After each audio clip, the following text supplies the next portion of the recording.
ce dilemme au départ, mais qui a été vite tranché.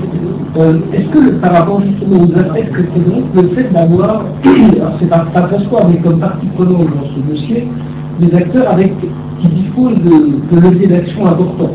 Donc on a l'exemple par l'image de l'Oubli, où effectivement Mme Duchampeau va avoir une dizaine de pages de photos, d'entretien, vraiment, on la voit aussi bien physiquement qu'on la voit s'exprimer. Donc c'est pas comme bonjour, comme on fait l'émission de la cassette mairie, où effectivement on avait des vraies disproportions entre les parties prenantes, donc c'est pas sur les débats, mais qui, là on s'aperçoit que quand votre information passe, elle se retrouve dans un environnement où vous avez certainement des gens qui réagissent avec des moyens à la mesure soit de leur crainte ou en tout cas de leur puissance. Sachant quelque chose dans l'investigation et après forcément, l'information. On a bien vu que suite à des révélations, on a été face à des réactions de violence, on va dire, féminines, notamment de la part des proches de Nicolas Sarkozy. On a demandé l'interdiction de la publication de l'enregistrement du tribunal. On a été attaqué, on a gagné en première instance, on a encore gagné. Ensuite, il y a eu des déclarations sur des journalistes fascistes. Il y a régulièrement des attaques, des attaques notamment devant les mécaniques sur les attaques personnelles qui sont des violences absolument insensées. Donc nous, on prend ça avec sérénité. Le réflexe un peu basique, c'est de se dire qu'on a touché juste, parce qu'en général, pour provoquer des réactions d'une telle hystérie, c'est qu'il y a une raison. La seule chose dont on ne nous a pas accueillis, c'est d'avoir écrit des choses fausses. Je raconte que nous avons souffert du procès en diffamation, le procès qui a été intenté par Yann Bettencourt, qui est désormais le gestionnaire de fortune, parce que le maître concernait qui pensait être une atteinte à l'intimité de la vie privée, la publication des enregistrements. La justice, par deux fois, nous a donné raison, et sur le droit de la presse, celui de diffamation, il n'y a pas eu la moindre attaque. Ça montre que voilà, nous, on est parfaitement normal que les journalistes aient à répondre de leurs écrits qui mordent les jaunes. On ne peut que constater qu'en regard de cette violence inouïe par les fabriques, les fascistes, les trotskistes, on dit maintenant qu'il y a du sang sur les mains ou quelque chose qui est apparent. Dominique Cagné, porte-parole de l'UFP, a dit il y a 2 jours dans une émission. En écho à ça, ce qui est le droit républicain, c'est-à-dire l'attaque en diffamation, il n'y en a jamais eu que personne. Donc on est d'autant plus fort. Et puis s'il devait y en avoir, on serait sur un l'étape d'après, une fois qu'on a ce qui évoquait avec ça, c'est-à-dire la nécessité de s'y retrouver face à cette, parce que le fait que c'est l'arrêt de film aurait certainement choisi une version plus simple, parce que voilà, ça part un peu dans tous les coins, entre les affaires familiales, le sentiment, les affaires financières, un peu de fiscal, un peu de direction politique, avec une histoire, une presque historique. Ça peut être un peu chaud pour un film raisonnable. L'idée c'est de se dire, bon, comment est-ce que vous pensez que dans d'autres pays, l'affaire n'aurait peut-être pas été si loin parce que les acteurs auraient démissionné, des sanctions auraient été prises. Quelle est l'étape d'après? Une fois que vous avez justement cet effort, c'est même ce livre a le mérite de participer à la pédagogie. Parce que, effectivement, chacun, en fonction de son goût personnel, est allé vers un bout de l'histoire, c'est d'avoir là une vision d'ensemble.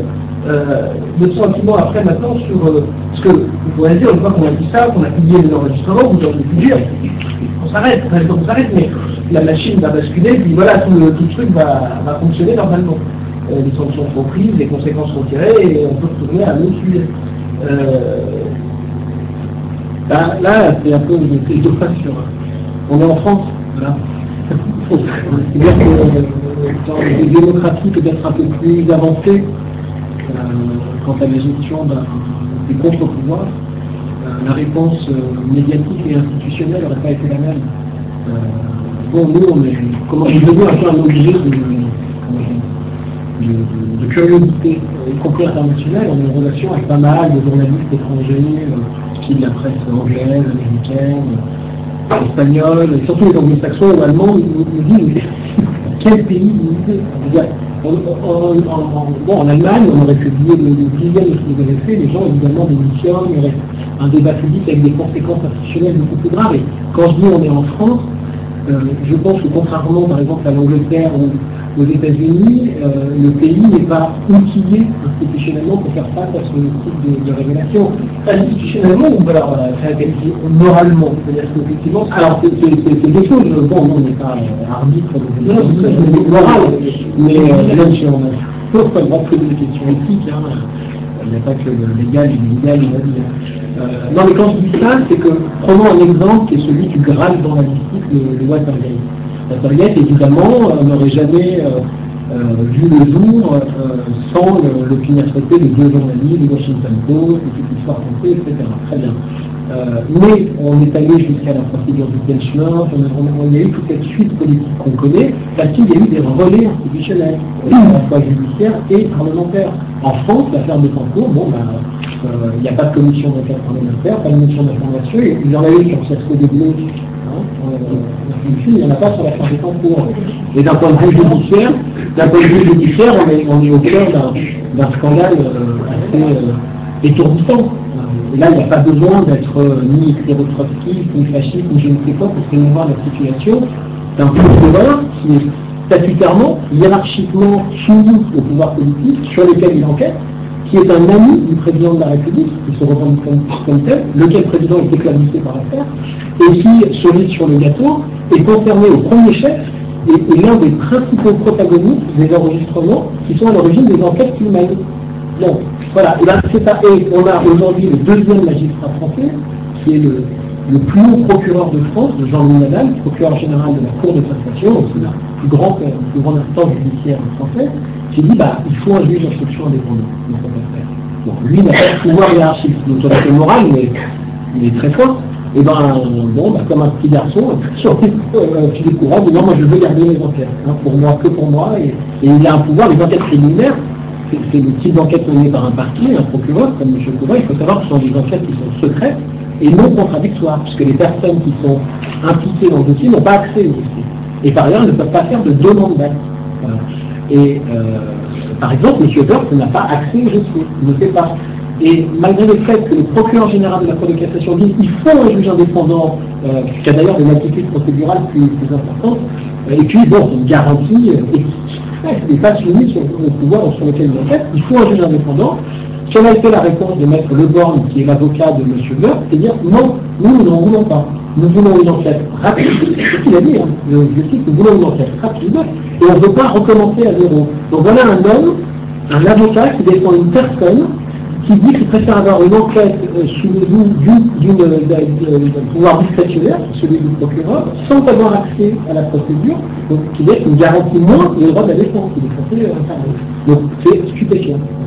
Est-ce qu'on fait, on a fait une chose, il n'y a pas de précédent où on est un enregistrement numérique aussi récent et aussi grande qualité en termes de possibilités, de durée. Donc cela veut dire, on ne voit pas bien d'autres circonstances où même dans vos affaires passées, à la limite, vous disposiez de beaucoup moins de biscuits que de mon débat. Nous excusez, on a été bloqué par le salon de l'automobile. On a fini à pied. Les inconscients, on a fini à pied. Mais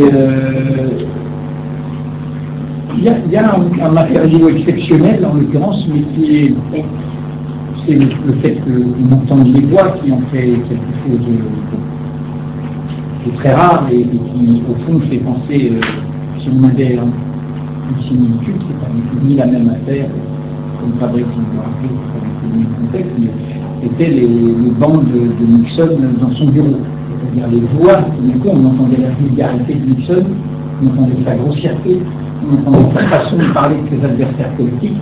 Et le basculement, je rappelle, Watergate, c'est 3 ans d'enquête soutenue par la hiérarchie du Washington Post, de 2 journalistes qui vont la nuit frapper aux portes, qui font des choses très austères sur les comptes financiers, pas du tout une enquête spectaculaire, une oubli, etc.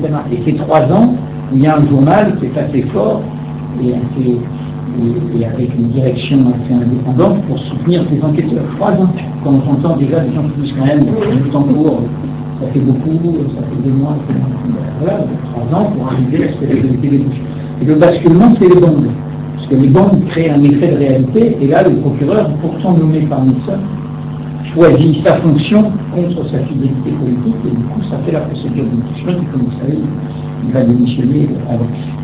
Et là, en l'occurrence, oui, il y a cet effet des bandes, parce que c'est un effet de sidération. D'ailleurs, si vous vous souvenez bien, ce qu'ont fait les fabriques, ils ont d'abord fait leur travail sur les matériaux, ils ont fait l'article du 16, et c'est en voyant comment tout de suite se mettaient en place des dispositifs pour noyer le poisson, qu'il y a eu le saut d'émettre du son à propos des fameux 3 chèques qui datent de mars dernier, et nous ne savons toujours pas ni le montant, ni le libellé du chèque destiné à Nicolas Sarkozy, qui est actuel président de la République.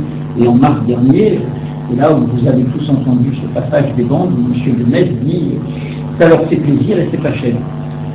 Et termine, Sarkozy, il est dedans. Ça leur fait plaisir et c'est pas cher. Il y a besoin d'amis, ça leur fait plaisir, c'est pas cher. Mais voilà, en effet, c'est le moyen du film. Ce que je voudrais dire juste, parce que l'essentiel a été dit, hein, c'est que ce matériau, il est sonore, donc il crée une réalité. Mais fondamentalement, c'est la preuve de délit.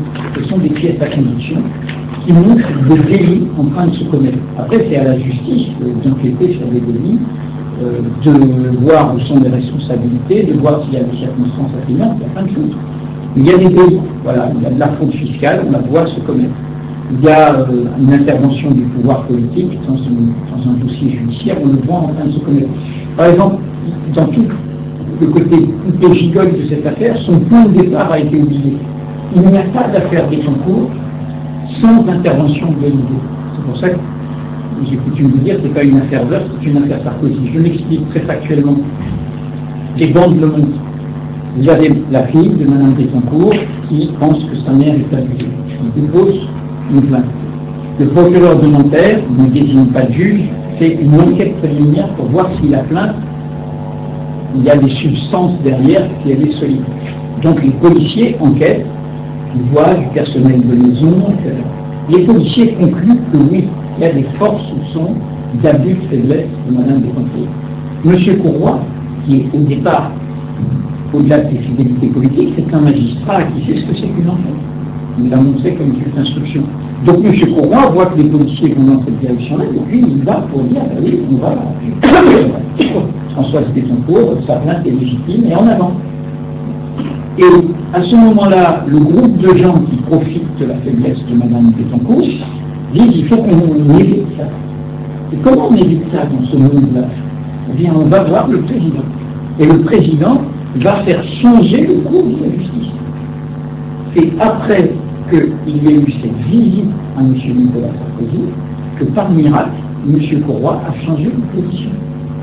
Et a dit, désormais, voilà, je n'exerce pas, etc. C'est le cri de victoire, hein, je déclare la plainte irrecevable. C'est dans ce contexte, c'est encore une autre révélation de l'homme de Fabrice Archou, que Mme Bettencourt va lui faire répéter ce petit mot destiné à Sarkozy. Elle a des absences, Mme Bettencourt, donc on va lui faire répéter un petit mot à prendre par cœur. Oui, M. Sarkozy, je vous ai beaucoup aidé quand café, je continuerai à vous aider. Qu'elle doit répéter avec sa femme de chambre, etc. Et c'est là que se fait le basculement, y compris les bandes. Les bandes viennent de là. Le personnel de maison qui a été entendu dans cette procédure sont des gens fidèles à leur maisonnée. C'est une histoire de domesticité dans un monde de grande richesse, un peu comme dans les romans ou les films britanniques. Il y a eu un film de James Ivory qui montrait ce monde. Quoi, et donc, ils sont entendus et ils s'aperçoivent que quand ils ont dit la vérité sur l'abus de faiblesse, et donc était dans le sens de Françoise Bettencourt, ils sont licenciés. Le maître d'hôtel se dit, comme il pense la même chose qu'eux, il est plutôt ami avec ceux qui sont licenciés, se dit mais ça va m'arriver. Et c'est là qu'il prend sur lui-même cette décision, il peut dire ça va m'arriver, ben, je vais montrer pourquoi ils veulent nous mettre dehors. Et je vais montrer les délits. Et je vais enregistrer. Comme ça, on aura la preuve de ce qui se passe. Voilà cette histoire. Alors, c'est une histoire.